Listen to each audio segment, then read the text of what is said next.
ಭಾರತ ಸರ್ಕಾರ ಪಾಕಿಸ್ತಾನಿ ಪ್ರಜೆಗಳನ್ನು ಹೊರಹಾಕುವಂತಹ ವಿಚಾರ ಗೊತ್ತಾಗ್ತಾ ಇದ್ದಂತೆ ಇತ್ತ ಮಂಗಳೂರಿನಲ್ಲಿ ಇರುವಂತಹ ಇಬ್ಬರು ಪಾಕ್ ಪ್ರಜೆಗಳಿಗೂ ಕೂಡ ನಡುಕ ಶುರುವಾಗಿದೆ.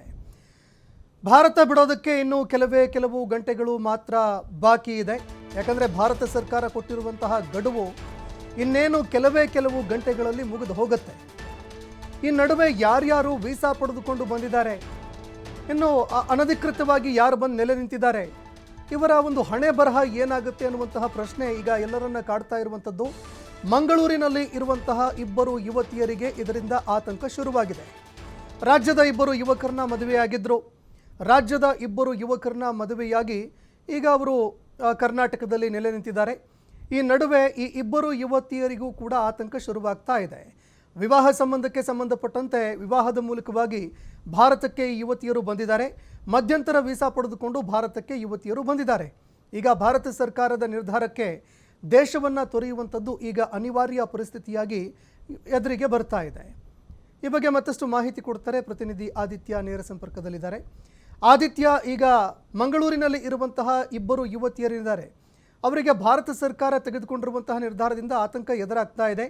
ಕುಟುಂಬಸ್ಥರು ಏನು ಹೇಳ್ತಾರೆ, ಅದೇ ರೀತಿಯಾಗಿ ಭಾರತ ಸರ್ಕಾರ ಯಾರ್ಯಾರು ವೀಸಾ ಮೇಲೆ ಬಂದಿದ್ದಾರೆ, ಮಧ್ಯಂತರ ವೀಸಾ ಮೇಲೆ ಅವರ ಹಣೆ ಬರಹವನ್ನು ಯಾವ ರೀತಿಯಾಗಿ ನಿರ್ಧಾರ ಮಾಡುತ್ತೆ, ಈ ಬಗ್ಗೆ ಮತ್ತಷ್ಟು ಮಾಹಿತಿ ಕೊಡೋದಾದರೆ.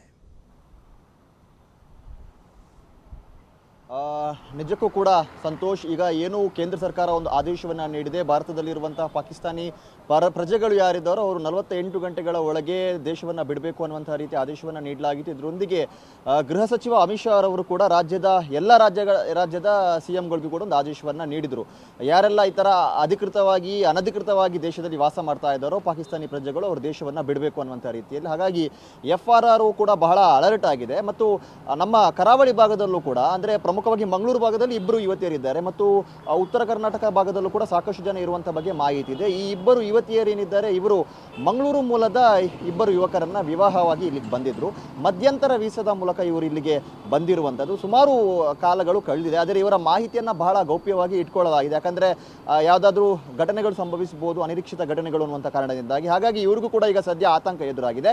ಯಾವಾಗ ಕೇಂದ್ರ ಸರ್ಕಾರ ಈ ರೀತಿಯ ಒಂದು ಆದೇಶವನ್ನು ಪ್ರಕಟ ಮಾಡ್ತೋ ಈ ಬೆನ್ನಲ್ಲೇ ಮಂಗಳೂರಿನ ಹಿರಿಯ ಪೊಲೀಸ್ ಅಧಿಕಾರಿಗಳು ಕೂಡ ಅಲರ್ಟ್ ಆಗಿದ್ದಾರೆ. ಅವರ ಎಲ್ಲ ಮಾಹಿತಿಗಳನ್ನು ಕೂಡ ಕಲೆ ಹಾಕ್ತಾ ಇದ್ದಾರೆ ಮತ್ತು FRRನ ಹಿರಿಯ ಅಧಿಕಾರಿಗಳು ಏನು ಮಾಹಿತಿಯನ್ನು ನೀಡ್ತಾರೆ, ಅವರಿಂದ ಏನು ಆದೇಶ ಬರುತ್ತೆ ಅನ್ನೋದಕ್ಕೂ ಕೂಡ ಕಾತುರರಾಗಿದ್ದಾರೆ. ನಾವೀಗ ನೋಡ್ತಾ ಹೋಗ್ಬೋದು ದೇಶದಾದ್ಯಂತ ಪಾಕಿಸ್ತಾನದ ಒಂದು ಪ್ರಜೆಗಳು ಯಾವ ಥರ ಭಾರತವನ್ನು ಬಿಟ್ಟು ಹೋಗ್ತಾ ಇದ್ದಾರೆ ಅನ್ನುವಂಥದ್ದು, ಯಾವ ಕ್ಷಣದಲ್ಲಿ ಏನು ಬೇಕಾದರೂ ಆಗಬಹುದು ಅನ್ನುವಂಥ ರೀತಿಯಲ್ಲಿ. ಹಾಗಾಗಿ ಕೇಂದ್ರ ಸರ್ಕಾರ ಕೂಡ ಖಡಕ್ಕಾಗಿ ಆದೇಶವನ್ನು ನೀಡಿದೆ. ಮಂಗಳೂರು ಭಾಗದಲ್ಲೂ ಕೂಡ ಇಬ್ಬರು ಯುವತಿಯರಿದ್ದಾರೆ. ಹಾಗಾಗಿ ಇವ್ರಿಗೂ ಕೂಡ ಸದ್ಯ ಈಗ ಆತಂಕ ಎದುರಾಗಿದೆ. ಪೊಲೀಸ್ ಇಲಾಖೆ ಸೇರಿದಂತೆ FRR ಏನಿದೆ ಈಗ ಈ ಪ್ರಕ್ರಿಯೆಗಳಲ್ಲಿ ಮುಂದಾಗಿದೆ.